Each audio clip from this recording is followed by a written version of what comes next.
Why did she freeze in that moment, when every second was a matter of life and death? The courtyard was silent except for the drip of rain from the broken gutters and the faint hum of distant generators. She stood under the shadow of a collapsed archway, her rifle steady in her hands, her breath controlled, her eyes fixed. Across the cracked stone yard, barely 30 meters away, stood the enemy. Not firing, not moving, just watching her. It was absurd, almost surreal. In war, things never paused like this. And yet here it was, a fragile thread of stillness stretched between two figures who should have already tried to kill each other. Her finger brushed the trigger guard. Not inside. Not yet. She could hear her own pulse in her ears. The drizzle on her cheek felt colder than it should. Why didn't he raise his weapon? Why didn't she? The silence carried its own kind of violence. And in that stare was a war of its own. She adjusted her stance, shifting weight slightly on the wet stone, boots slipping just enough to remind her of reality. 1,000 hours of training should have taken over by now, muscle memory, instinct, doctrine. See the enemy fire. Don't hesitate. Yet hesitation sat heavy in her chest. Because she knew something the others didn't, something she hadn't told them, not yet. The radio in her ear crackled. Echo 3 report, we've got no visuals. Say again, what's your status? Her lips parted but no words came out. She couldn't take her eyes off him. His face was partly obscured by shadow, but the scar running from jawline to neck caught what little light remained. Rain traced down his cheek like a tear. He wasn't a stranger, not to her. But if she admitted that, everything would unravel. So she pressed the mic button, keeping her voice low, almost mechanical. Contact, courtyard, 30 meters, awaiting orders. Her squad leader's response was sharp, urgent. Then take the shot. Her lungs tightened. The order was clear, but war was. She remembered the first time she ever shouldered a rifle years ago, when the world was still simple and she was still trying to prove she belonged. The instructors had barked commands, her classmates had sneered, and she had fired at paper targets until her shoulder was raw. Paper never stared back. Paper never reminded her of home. She blinked, rain dripping from her lashes. The figure across the courtyard shifted slightly, not aggressive, not surrendering either, just a weight in the dark, holding her hostage without moving a step. Her thoughts kept circling, why him, why now? Behind her, boots splashed softly, her team, moving cautiously, relying on her eyes. Corporal Diaz muttered just loud enough for her to hear. What the hell's taking so long? She's got him lined up. Diaz was younger, restless, always chewing gum like it could mask his nerves. He'd been talking about going home after this deployment, buying a motorcycle, leaving the desert behind. She envied him, that he still thought about after. She wanted to tell him it wasn't that simple, that sometimes a face across the sights didn't belong to an enemy, not entirely, but the words would never come. Soldiers didn't get to explain. Another burst of static. Echo 3, do you copy? She swallowed, pressing her tongue against her teeth to keep it steady. Copy. Her rifle didn't waver, but her resolve did. She could see the man's breathing, see the faint rise and fall of his chest beneath the damp fabric of his jacket. He wasn't aiming at her. He wasn't calling for backup. He was just waiting. For what? Her mind raced back to a dusty road years ago, a checkpoint no one talks about anymore. She remembered voices raised, a crowd confused, a moment when orders clashed with conscience. And she remembered him. Not his name, not then. Just the look he gave her when she lowered her weapon against orders. A choice she thought was forgotten. But here it was, staring back at her across the courtyard. Diaz shifted beside her, impatient. Ma'am, just say the word, I'll finish it. Her hand shot up, signaling him to hold. He froze, confused. The squad leader's voice cut in again, harsher. Echo 3, you're burning daylight. What's the holdup? Her throat felt like it was closing. She knew she should answer, knew she should say what they wanted to hear, but the truth pressed against her ribs like a hidden knife. She steadied her breathing. Then, as if the world conspired to remind her that time never truly froze, a distant boom shook the ground. Somewhere beyond the walls, artillery thundered. The sound rattled broken windows, startled birds into flight. And yet here in the courtyard nothing moved. Not him, not her, not yet. Her mind fractured between past and present. The academy, where she had been invisible at the briefing table. The only woman in a room full of men who spoke over her voice until she stopped trying. The letters she wrote to her sister but never sent. Words soaked with doubts she couldn't admit to anyone in uniform. The way she used to stand in front of the mirror repeating to herself, "Don't flinch, don't break, don't let them see." All of it condensed into this instant, this unbearable stare that cut deeper than bullets ever could. Diaz whispered, "Ma'am, please." There was fear in his tone now, not fear of the enemy, fear of her silence. Soldiers trusted decisiveness. Hesitation was dangerous, and she was hesitating. Finally, she lowered her rifle, just a fraction.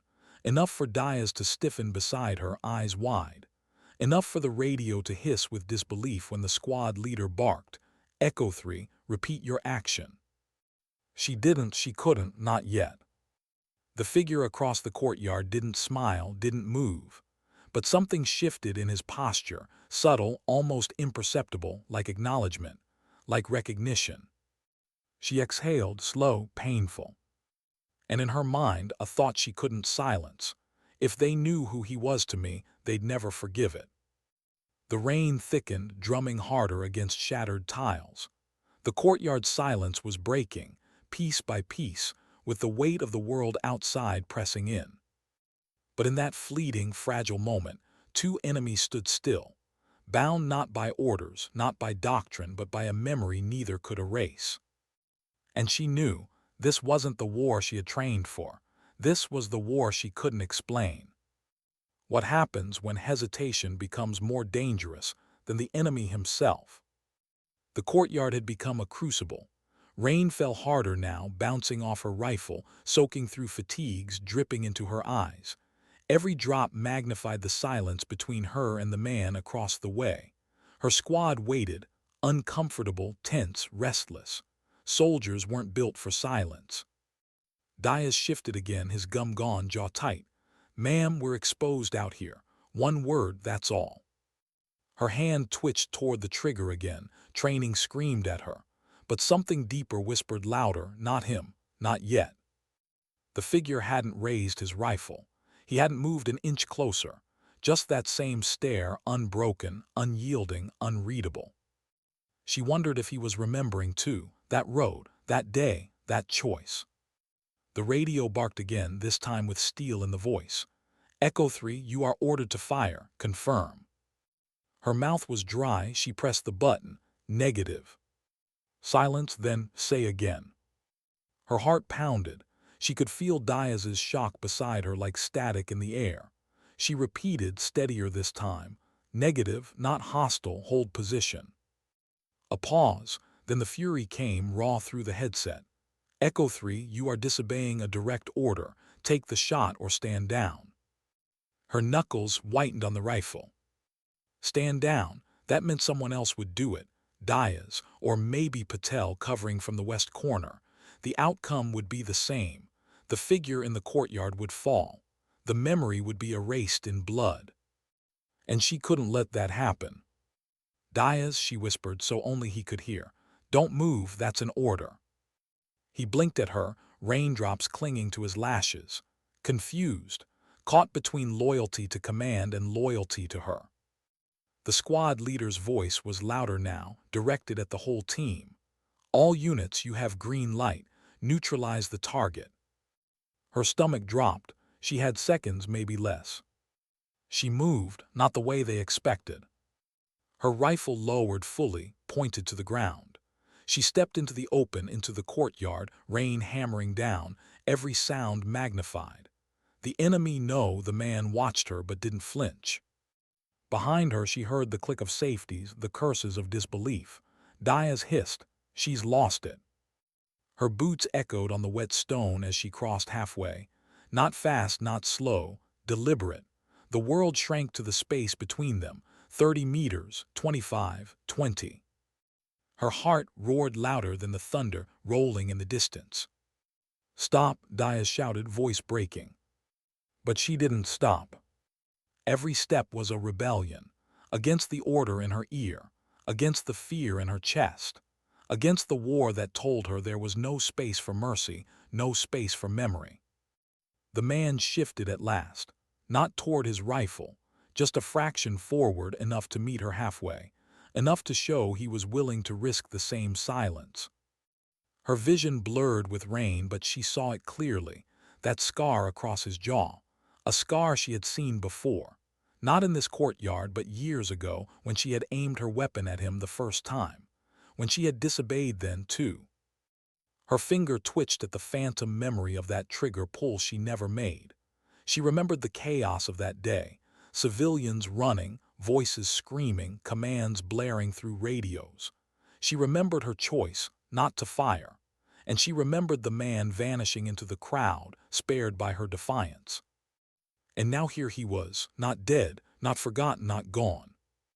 How do you explain to your squad that the enemy across the courtyard is alive, because you once chose mercy? She stopped 10 meters away. The rain was heavy now, mist rising from the ground, blurring the edges of the scene. They stood almost face to face. He lowered his chin slightly, a gesture she couldn't read. Gratitude, recognition, or warning. Behind her, the squad leader's voice cracked with anger. "Echo 3, you're compromising the mission. Step back or we fire on both of you." She froze, not out of fear for herself, out of fear that her silence would cost him. The man finally spoke. His voice was low, rough from years of sand and smoke. "You shouldn't be here." She inhaled sharply, not at the words, at the language, her language not broken, fluent. Diaz's gasp carried faintly from behind. He'd heard it too. She wanted to ask 100 questions, but her throat tightened around them. Instead, she whispered back, "Neither should you." They stood like that, rain dripping from their brows, weapons lowered but hearts raised like fists. Every instinct told her this was impossible. That war erased people like him long ago. That chance didn't arrange moments like this. And yet, here he was. Alive, speaking her tongue, remembering. And if he remembered her choice back then, if he understood, then maybe this war wasn't as clean-cut as they were told. She heard Diaz mutter again, louder this time. "Ma'am, with all respect, what the hell is going on?" She didn't answer, couldn't, because anything she said would unravel her mask. Instead, she kept her eyes locked on the man, searching for meaning, for a reason not to collapse under the weight of two wars, the one around her and the one inside. The radio blared again, final warning. "Echo 3, your actions are treasonous. Stand down or be relieved." The words cut like shrapnel. Treason. The label no soldier survives, not in the eyes of command, not in the hearts of comrades. She closed her eyes for half a second. When she opened them, she had made her choice. She raised her hand, not in surrender, not in defiance. A signal. To her squad, "Don't shoot." To him, "Don't move." The world hung on that fragile gesture. The rain fell, the thunder rolled, and for a moment that stretched too long, no one breathed. Then at the far edge of the courtyard, a shot rang out, not from her squad, not from him, somewhere else. A sniper's crack. The stone beside her head exploded in dust and chips.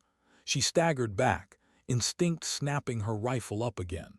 The man jerked sideways, diving for cover. The silence shattered into chaos. Her squad yelled through radios, scrambling into firing positions. Orders flew, boots thundered, the courtyard erupted with noise. And all she could think was, they weren't aiming for me, they were aiming for him. The mystery deepened, heavier than any weight she'd carried before. If command wanted him dead, why not tell her? Why send her to execute without explanation? And why, after all these years, did fate drag him back into her sights? She fired into the far wall, suppressing the hidden shooter, rain splashing like sparks around her. Her squad followed, confused but obeying the rhythm of survival.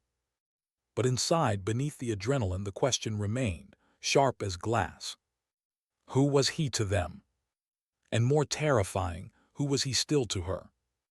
What do you do when the first bullet doesn't come from the enemy, but from your own side? The echo of the sniper round still rattled through the courtyard, sharper than the thunder rolling above. Dust stung her eyes. Her ears rang. The stone where her head had been just moments earlier was fractured, bleeding rainwater into the crack. Her squad scrambled for cover, shouting overlapping commands. Diaz cursed loudly, firing bursts toward the far wall. Patel, always the quiet one, murmured prayers between controlled shots. Their training had taken over, muscle memory drowning out thought. But her thoughts wouldn't quiet. Not when the truth screamed louder than the storm. That shot wasn't meant for me. It was meant for him. She swung her rifle toward the upper windows, scanning for the glint of scope or muzzle flash. Another crack split the air. The man across the courtyard, scarred, silent, too familiar, rolled into cover behind a toppled column. The bullet tore stone inches from his shoulder. Someone wanted him erased, and they didn't care who else was standing nearby. Her radio exploded with voices. Sniper 2 o'clock, return fire. Then another colder voice, Echo 3, confirm kill.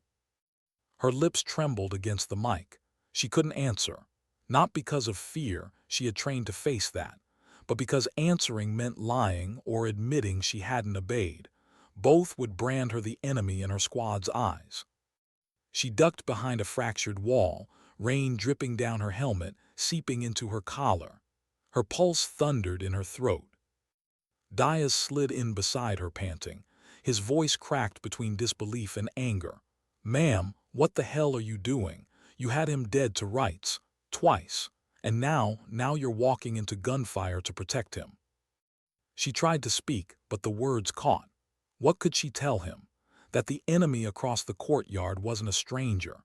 That years ago she had spared him, and now fate had dragged them back into each other's crosshairs. That somewhere deep down, she wasn't sure he was her enemy at all. Another shot splintered stone above them. Debris peppered Diaz's helmet. He flinched, swore, then looked at her with wide, fearful eyes. "Ma'am, if command finds out." She cut him off, sharper than she intended. "They don't need to find out." The words hung between them, heavier than the rain, because Diaz knew exactly what she meant, and the fear in his face wasn't of the sniper anymore. It was of her. A soldier who disobeyed, a leader who faltered. And yet his eyes softened just for a heartbeat. "You saved him, didn't you, back then?" Her stomach twisted. She didn't answer. Silence was answer enough. Patel's voice cut in over calm, strained. "Snipers repositioning, I can't get eyes." She forced herself to breathe, slow and steady, the way they taught her to before pulling a trigger, the way she used to calm her hands when doubt made them shake. This wasn't about hesitation anymore. This was about truth. She peeked over the wall. The man across the courtyard met her eyes again just for a flash before moving to better cover. No panic in his movement, no desperation, just controlled survival, like he'd been here before, like he knew the game better than any of them. And she realized something she hadn't let herself see until now. He wasn't just a survivor. He was valuable, too valuable. That's why command wanted him erased without questions. Another burst of fire rattled from her squad, forcing the hidden sniper deeper into the shadows. She pressed her back against the wall, rainwater trickling down her spine, and for a moment she was somewhere else entirely. Years earlier, the academy. She remembered standing at the briefing table, invisible while voices talked over her, planned around her, dismissed her ideas before she finished them. She had swallowed her words, clenched her jaw, and reminded herself that silence was safer, that survival in uniform meant obedience. But this silence now, it wasn't safe. It was betrayal. If she stayed silent, the man across the courtyard would die. Not as an enemy in combat, but as someone eliminated, quietly, efficiently, like a secret no one was allowed to know existed. And she couldn't let her silence write that ending. Diaz, her voice was steady now. We're moving. He blinked toward him. She nodded. His jaw clenched. You're gonna get us all killed. She should have been angry at him, but he was right. Still, she whispered, almost to herself, sometimes getting out alive isn't the same as living with yourself. Diaz stared at her like he was seeing her for the first time. Then he swore under his breath and shouldered his rifle. Lead the way. They sprinted low, splashing through puddles, weaving between shattered walls. Gunfire cracked overhead, but the sniper's angle was breaking. Patel shouted into comms, I've got movement, north window, suppressing. His round stitched across brick, forcing the shooter back. She and Diaz slid into cover just meters from the scarred man's position, close enough to hear his breathing, close enough to see the suspicion flicker in his eyes when he realized she hadn't abandoned him. Their eyes locked again, closer this time. His voice was low, urgent. You're making a mistake. She shook her head. No, I'm fixing one. For the first time his expression shifted. Not gratitude, not relief, something harder, something like sorrow. Bullets tore the wall inches above their heads. Diaz returned fire, yelling curses through clenched teeth. Ma'am, talk to me. Who is this guy? Why are we protecting him? She almost told him. Almost spilled the story of that road, that day, that choice she made years ago when mercy cost her nothing but her conscience. But admitting it now would shatter everything she had left, the trust of her squad, the chain of command, the fragile thread of loyalty that held them together. So she said the only thing she could. He's not who they told us he is. Diaz barked a humorless laugh. That's not an answer. She met his gaze, rain dripping from her helmet brim. It's the only one I've got. A sudden calm settled in her chest. Not peace, not safety, just clarity. She knew now this wasn't about hesitation. It was about defiance, about refusing to let someone else decide whose life mattered, whose death was convenient. Her radio screamed again, furious. Echo 3, this is command. Final notice. Disengage or be relieved of duty. Her fingers hovered over the transmit button. She could lie, pretend compliance, but lies always came due. Instead, she let the static buzz unanswered. And in that choice, something inside her shifted. The girl at the academy who swallowed her words, she was gone. The soldier who obeyed because silence was safer, gone too. All that remained was a woman in the rain, staring down two wars at once, the one outside and the one inside. And she knew this was only the beginning. A flash of muzzle fire from the north window, the sniper's last stand. She and Diaz fired together, bursts lighting up the storm-dark courtyard. The figure slumped from the window, disappearing into the shadows below. For a moment, silence returned, broken only by rain, thunder, and the ragged breaths of three survivors sharing cover in a ruined courtyard. Diaz spat rainwater, shaking his head. So what now, ma'am? Command's not gonna let this slide. She looked at the scarred man. He looked back. No words, just the weight of everything unspoken. Finally, she whispered, almost to herself, now we find out why he's still alive. And deep down, beneath the adrenaline, beneath the doubt, a darker question formed. And what am I willing to lose to keep him that way? What happens when the real danger isn't the enemy in front of you, but the voices in your own headset? The rain eased into mist, softer now, but the courtyard felt heavier than ever. Smoke curled from the north window where the sniper had fallen. The echo of gunfire still clung to the air, refusing to let silence settle cleanly.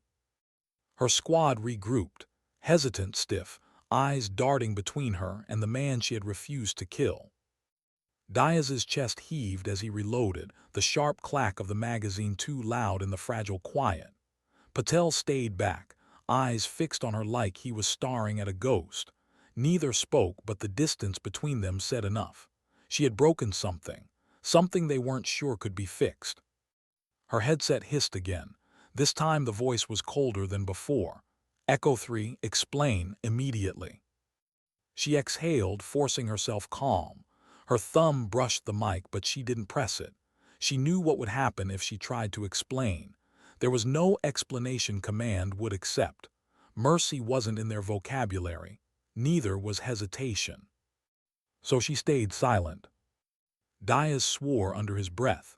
Patel crossed himself again, and she felt the weight of betrayal pressing in from all sides.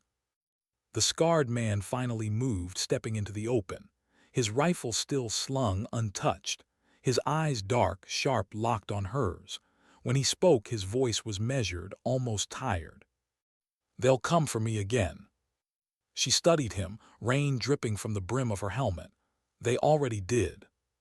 He tilted his head slightly, a faint acknowledgement. "And you stopped them twice now." Diaz snapped, unable to hold it in any longer. "Who the hell are you?" His weapon trained on the man, hands tight, trembling from adrenaline. "Talk, or I put you down right here." The man didn't flinch. He just looked past Diaz back to her. "You already know." Her stomach twisted. He was right, she did. She just hadn't admitted it out loud, not to herself, not to them. She saw it now, clearer than before. The scar wasn't just a mark, it was a memory. Of that day, that road when she had disobeyed for the first time. Civilians caught between lines, orders shouted in her ear. Her rifle aimed at him, his stare defiant but not hostile. And her finger easing off the trigger. Back then she hadn't known why she did it. Maybe she told herself it was hesitation. Maybe she told herself it was mercy. But now she realized it was recognition. Not of his face, but of the humanity in it. The thing war tried to erase. And now here he was again. Proof that choices don't vanish just because you bury them.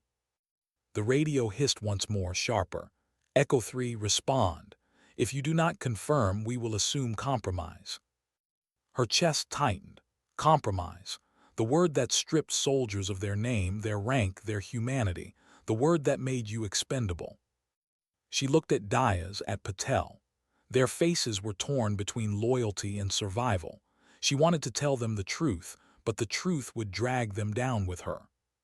So she made a choice. She pulled the earpiece free and let it fall into the puddle at her feet. The hiss of command went silent. Diaz stared at her like she'd just thrown away her own life. "Ma'am, what did you just do?" She didn't answer, she just looked at the man instead. "Why do they want you dead?" For the first time his gaze broke.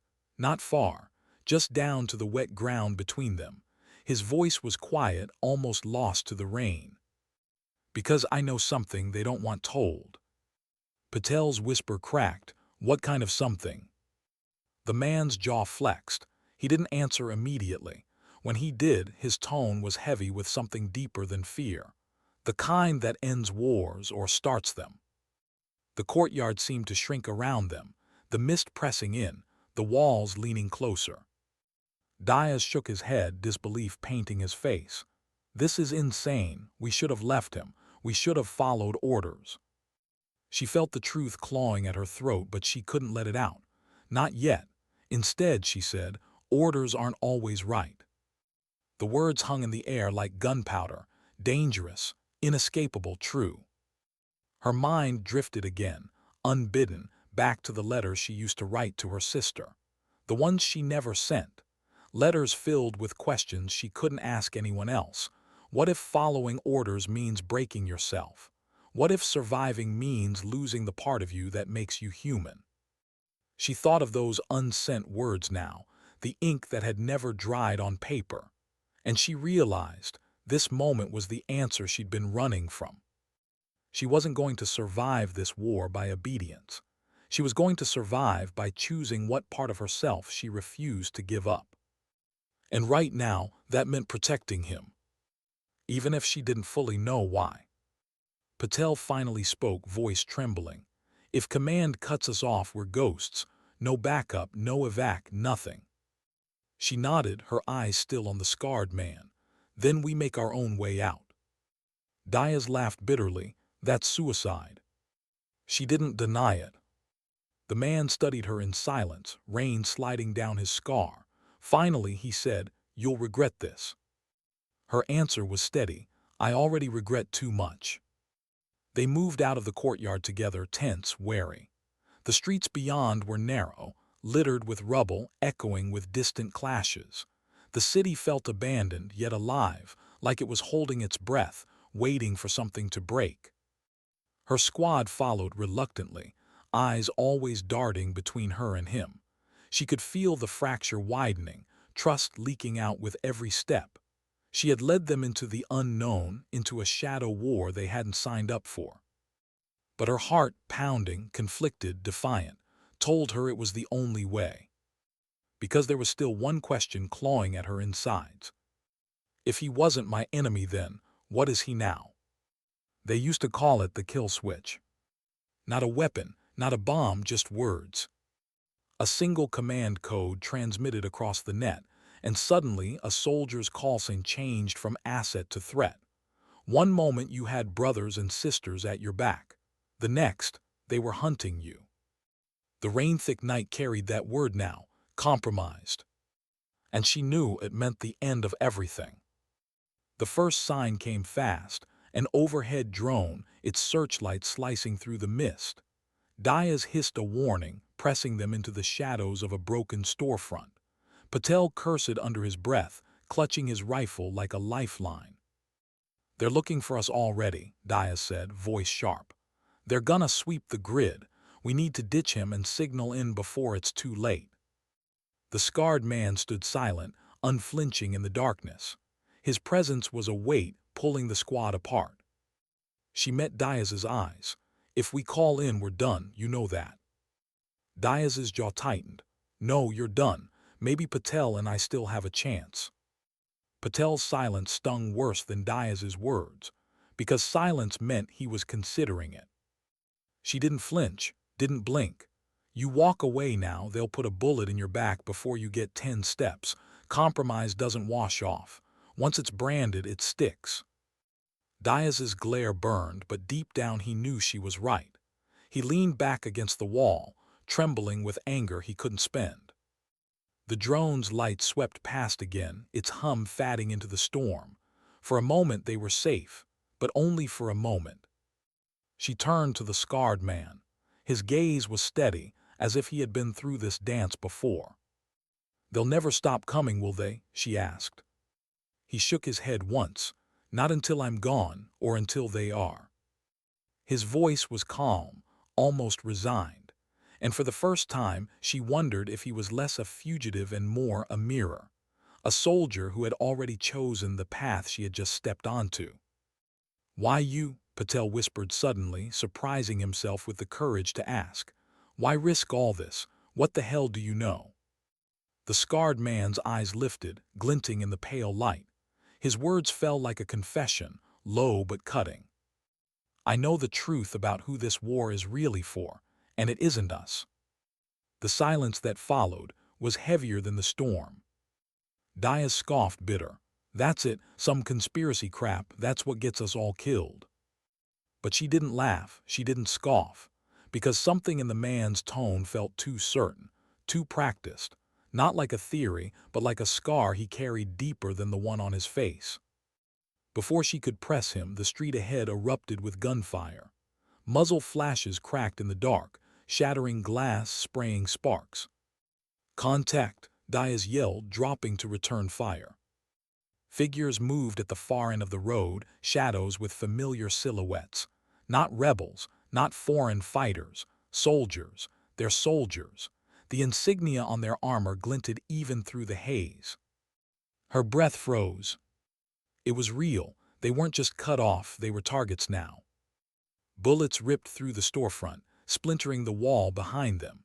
She dragged Patel down, her own rifle barking out controlled bursts. Diaz cursed loud and bitter. "It's friendlies, friendlies." "No," she snapped, "not anymore." The firefight pressed in, tighter and sharper. The scarred man stayed low, moving with a strange, instinctive calm as if he had lived through this before. He didn't grab a weapon, didn't even flinch at the chaos. He simply moved where the shadows were thickest, where the bullets wouldn't touch.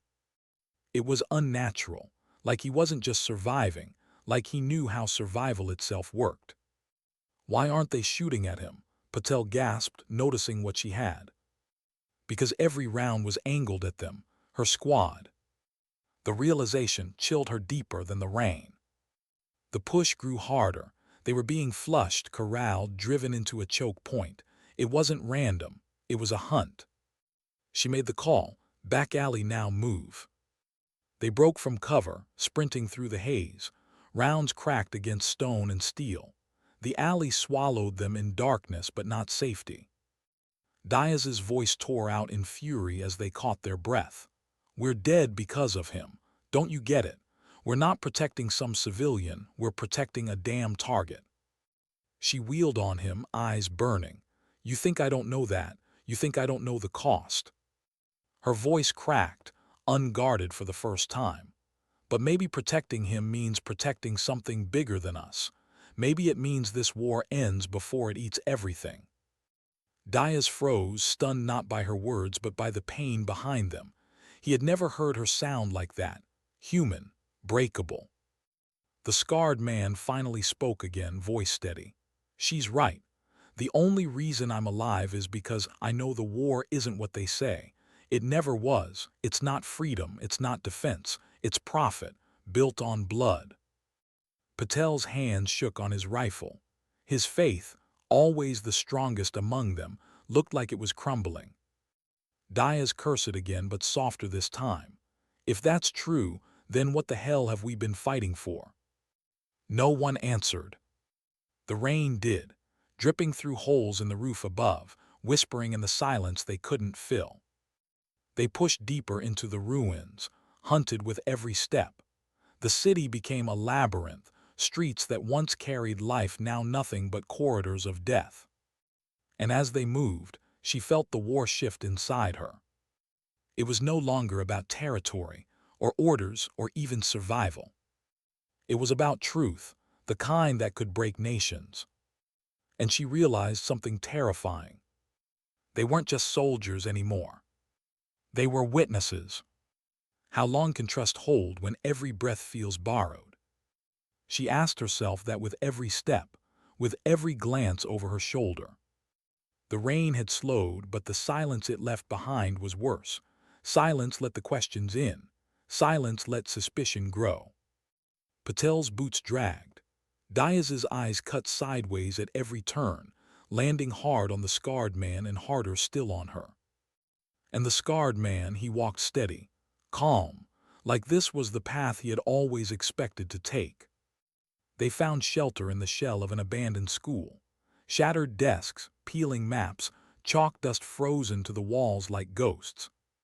Patel sank into a corner, trembling as he rubbed at his rifle with hands that wouldn't steady. Diaz paced the room, fury radiating off him in sharp breaths.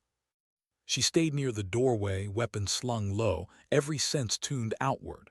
But her mind stayed trapped inside that room. Diaz finally snapped. "This is insane. We're running blind, hunted by our own, carrying around him like dead weight." He jabbed a finger at the scarred man. The man didn't react, didn't even blink, just sat against a broken desk, shadow carving deeper into the lines of his face. "Say something," Diaz roared. And finally the scarred man did. Quiet, controlled. "What would you like me to say? That your war is a lie, that your commanders traded your lives for contracts before you were even deployed, that every bullet you fire only fattens someone else's pocket?" Patel's breath hitched, choking on the words. Diaz froze. And she felt it, that cold coil in her stomach, the part of her that wanted to deny it, to scream it down, but she couldn't, not after what she'd seen. "Shut up," Diaz spat, but his voice shook. His anger was fear dressed as rage. "No," Patel whispered suddenly, "let him finish." Diaz turned, eyes wide. "What?" Patel's face was pale, drawn. I've wondered, things that didn't add up, convoys hitting the same towns twice, reports that never matched what we saw. I told myself it was fog of war, but his voice cracked. What if it was? The words hung heavy. Diaz slammed his fist against the wall, the sound echoing like a gunshot. You're letting him get in your head. He's an enemy asset, of course he wants us to doubt. Her own voice came quiet but sharp. Then why aren't they shooting at him? Diaz froze because he'd seen it too. In the firefight, every muzzle was turned on them, not him.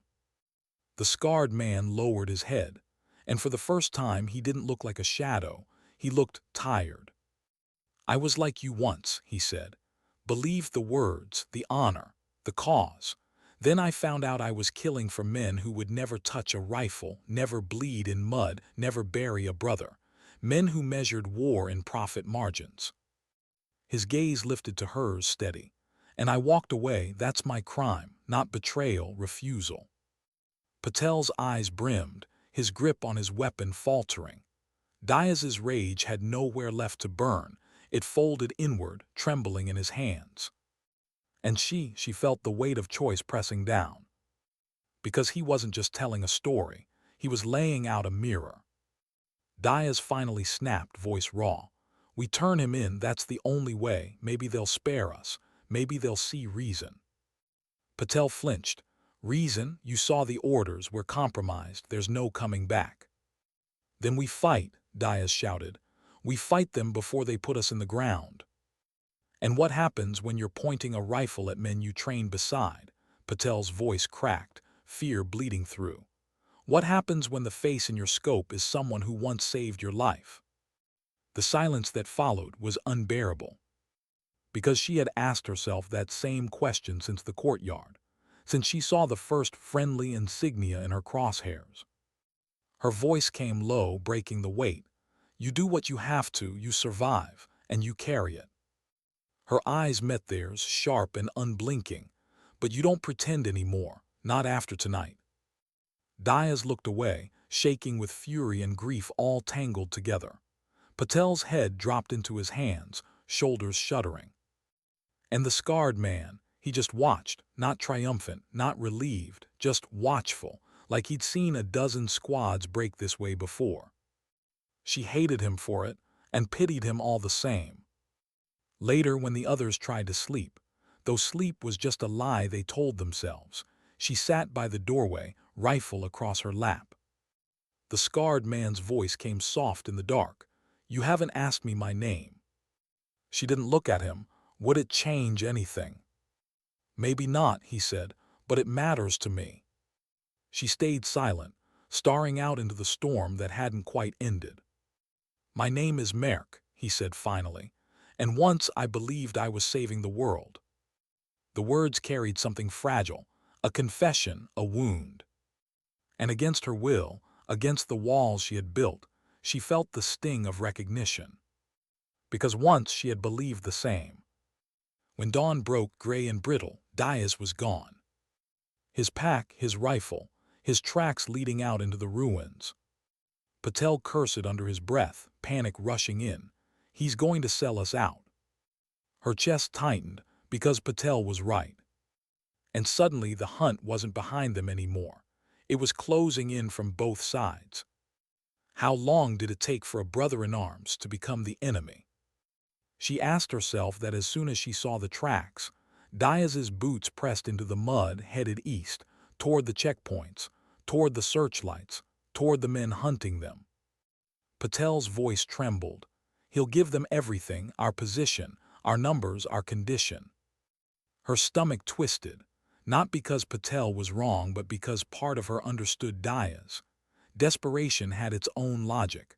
Hope, even false hope, was lighter to carry than guilt. But understanding didn't erase betrayal. It only made it heavier. They moved fast, pushing west through collapsed streets. Merk took the lead now, guiding them through cracks in the rubble like he had walked these paths before. Maybe he had. Maybe he had been running so long that every ruin carried his footprints. Patel's breath came in sharp bursts, fear chewing through his resolve. He was young, too young, and though he tried to follow, his steps faltered more with every block. At one point he stopped dead. What if we just surrender? She turned, eyes burning. You know what happens then? He shook his head. Do I? Because I don't know anything anymore. I don't know who the enemy is. I don't know why we're fighting. I don't even know if I'm on the right side. His voice cracked into something small. I just want to go home. Her throat tightened. She wanted to say me too. Wanted to tell him she remembered his stories about his sister, about the letters he wrote but never sent. But the words wouldn't leave her mouth. Because home was a luxury they had already lost. Merrick stopped suddenly, lifting a hand. She froze. Patel stumbled to silence. From the distance came the low thrum of engines, armored carriers, multiple, rolling heavy over the broken streets. And over it, faint but sharp, the sound of a voice, amplified through a loudspeaker. Diaz's voice. Squad compromised, hostile asset in custody, moving west. Patel's face crumpled. He's painting us as hostiles, he's feeding them a script. Her pulse slammed in her ears, not just betrayal, a weaponized betrayal. And now they weren't just hunted, they were condemned. The first shell hit 2 blocks away. The explosion tore the air, hurling dust and debris like a storm. Move, she barked, shoving Patel forward. They sprinted through the ruins as more shells rained down, the city itself turning against them. Merrick stayed impossibly calm, guiding them into narrow alleys, weaving them through the labyrinth. But calm wasn't comfort. Calm was knowledge. He had seen this before, too many times. Patel stumbled, coughing through dust, his hands clawing at the air like he was drowning. She grabbed him, hauling him upright. We're not dying here, she hissed. Not today. They burst into an open courtyard, the kind that once held markets, laughter, children chasing each other through the stalls. Now it was only stone and ash. And across that courtyard shadows moved, armored, armed, rifles up. Her heart cracked. They wore her uniform. She lifted her weapon anyway. Because what choice did she have? The first shots cracked through the air. She fired back, each round punching through the haze. Patel screamed as bullets shattered stone around him. Merrick pulled him into cover, pressing him low against a wall. She stayed exposed, rifle steady, breath controlled. Years of training locked her body into rhythm even as her soul split. Every trigger squeeze carried a question. Who am I killing? A brother, a friend, a man who once shared his rations with me. The answers never came, only muzzle flashes, only silence after the thud of bodies. Patel's sobs cut through the gunfire. They're us, how do we fight them? She couldn't answer, couldn't look at him, because her hands already had. The firefight raged, brutal and close. Grenades tore chunks from walls. The ground shook under their boots. And through it all, Merrick never fired a shot. He only moved them, shielded them, dragged them where survival still lived. At one point, she caught him staring at her between bursts of fire. His eyes weren't pity, weren't judgment. They were recognition, like he saw the moment she crossed the same line he once had. They fell back, smoke and ash swallowing the courtyard. Bodies, uniformed bodies, lay scattered in their wake. Patel collapsed against a wall, chest heaving. His rifle slipped from his hands. I can't do this anymore. She knelt, grabbing his shoulders, forcing his eyes to hers. Listen to me. You breathe, you stand, you move, that's it. One step at a time, you hear me. Tears streaked his face, mud clinging to his skin. He nodded weakly, more reflex than belief. Merrick crouched beside them. His voice came low, like a scar whispered. This is only the beginning. They'll throw everything at you now. Not because you're a threat, because you're a reminder, and reminders are dangerous. Her stomach turned. Reminder of what? Of choice, Merrick said. Of the moment you stopped obeying. They fear that more than bullets. The thunder of engines roared closer. They were regrouping, circling. The courtyard was no victory, just a pause before the storm. Patel's hands shook uncontrollably. She tightened her grip on him, grounding him with touch alone. But inside she was unraveling too. Every shot she fired carried ghosts now. Every face behind the scope lingered in her mind. And yet she couldn't stop. Because survival was the only language left. When the next wave came, it wasn't from the ground. It was from above. Helicopter blades ripped the air, searchlights tearing across the ruins. Loudspeakers blared orders, commands to surrender. Diaz's voice again, sharp and clear. Lay down your arms. You are surrounded. Comply and you will be spared. Patel's face lit with a shred of desperate hope. Maybe if we... No, she cut in, voice steel. It's a lie. Because she had heard those words before, spoken them to others, and she had seen what came after. The spotlight pinned them, blinding white, rifles trained down from above. For a moment, silence reigned. Her rifle was heavy in her hands. Patel's breath came ragged. Merck stood tall, unflinching in the light. And in that frozen second, she knew the truth Merck had carried all along. This wasn't a war between nations. It was a war between obedience and conscience.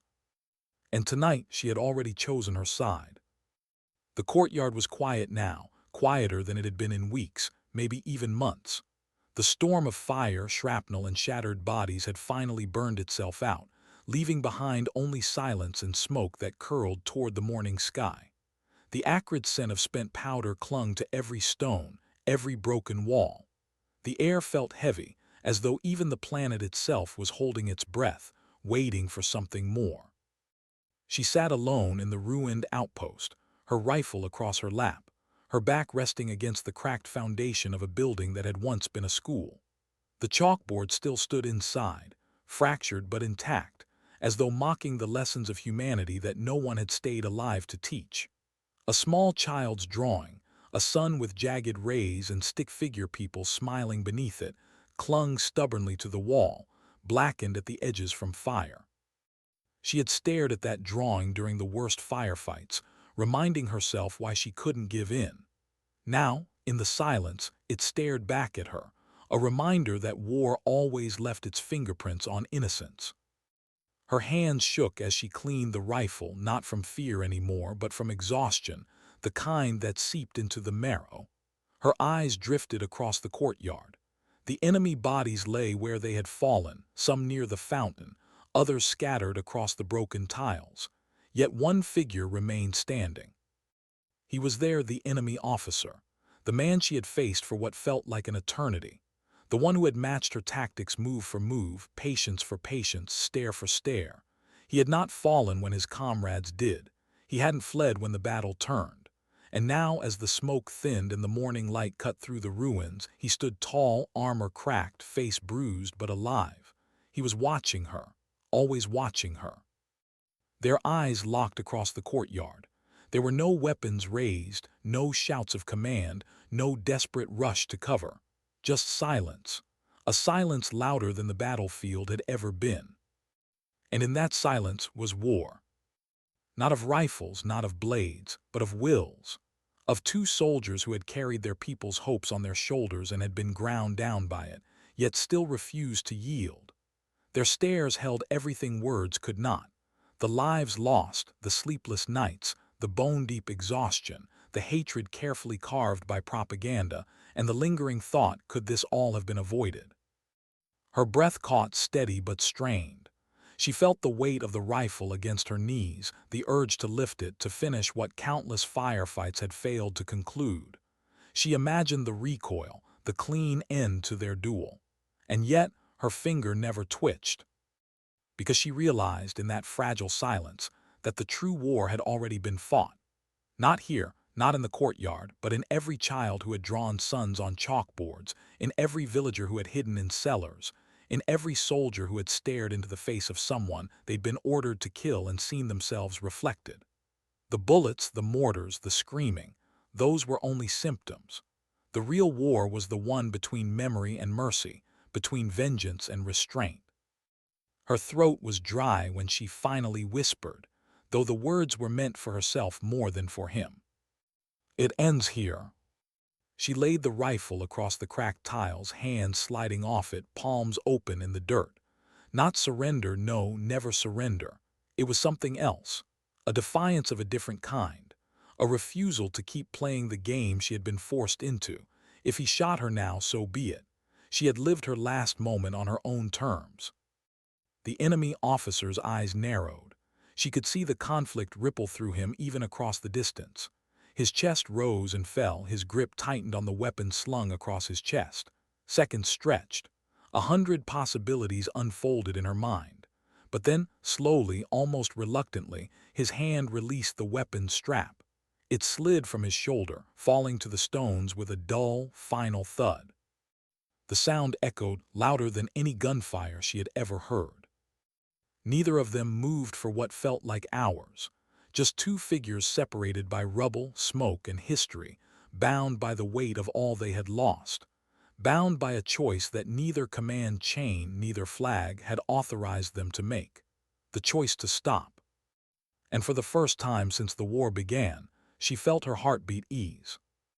The sun broke fully over the horizon then, casting long beams of light through the courtyard. It illuminated the fountain, where cracked stone and broken water lines still glistened faintly. It illuminated the child's drawing on the chalkboard, where the sun's rays touched the paper like a promise. And it illuminated both her and him, two soldiers who had every reason to destroy one another, standing unarmed in the ruins of a world that demanded their hatred. It wasn't peace. Not yet. The scars would last, the bodies would not rise, the cities would not rebuild overnight. But it was a beginning, fragile, dangerous, uncertain. Yet beginnings always were. She stood, legs trembling but steady enough, and turned from the courtyard. She didn't look back. She didn't need to. Some wars ended in silence. Some victories weren't written in history books or carved into monuments. Some victories were private, a stare held, a weapon dropped, a refusal to kill when killing was expected. Her boots crunched over stone and ash as she walked into the dawn. Behind her, she knew he was watching, and perhaps one day their paths would cross again, maybe as enemies, maybe as something else. But for now, she carried with her the knowledge that not all wars end with death. Some end with the courage to stop fighting. And in that single, unbroken stare across the courtyard, she had found a war and ended it.